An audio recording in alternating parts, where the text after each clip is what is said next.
আদিবাসীর school রয়েছে, এই school নিয়ে আতাউর রহমান সাবুকে অনেক এখানে বিশৃঙ্খলা শুরু করেছে। আমাদের ছেলে মেয়েরা লেখাপড়া করতে যায়, তাদেরকে হুমকি দেয়, আর বাচ্চারা খেলার মাঠে খেলতে যায়, তাদেরকে হুমকি দেয়।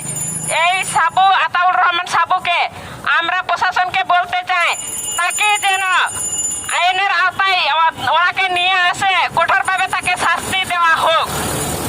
আমরা জানি আমরা আদিবাসী, আমরা মিথ্যা কোনোদিন আমরা প্রচার করি না, আমরা কারো 2 টাকায় ধামা চাপা দিয়ে খাইতে পারি না।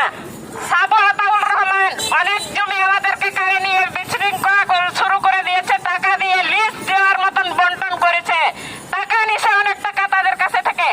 আমরা কেন তাকে আইনের আওতায় নিয়ে আসা হয় না? প্রশাসনকে এতই আমরা তাদেরকে আমরা জানান দেই, শুনান দেই, তারপরে তারা কেন তাদেরকে আইনের আওতায় নিয়ে আসে না? আমাদের তো জীবনযাপনের দরকার আছে।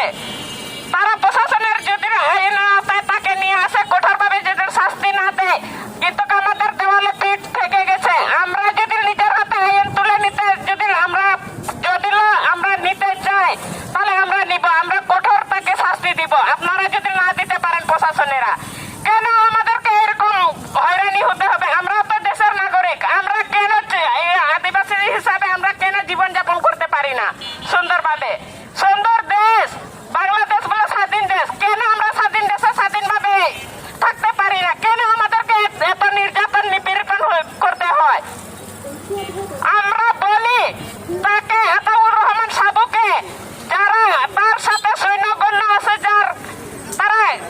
তাদেরকে আইনের আওতায় নিয়ে আসে, কঠোরভাবে শাস্তি দেন। আপনারা কেন দিচ্ছেন না? তো আমরা তো জানি, আমরা প্রশাসনকে অনেক মিছিল মিটিং করে মানববন্ধন করে তাদেরকে জানাই দেয়, আমরা নাম ধরে বলি তাদেরকে। কেন তোমরা তাদেরকে ছাড় দিচ্ছেন? তোমরা আইনের আওতায় নিয়ে আসো, কেন নিয়ে আসো না? আমরা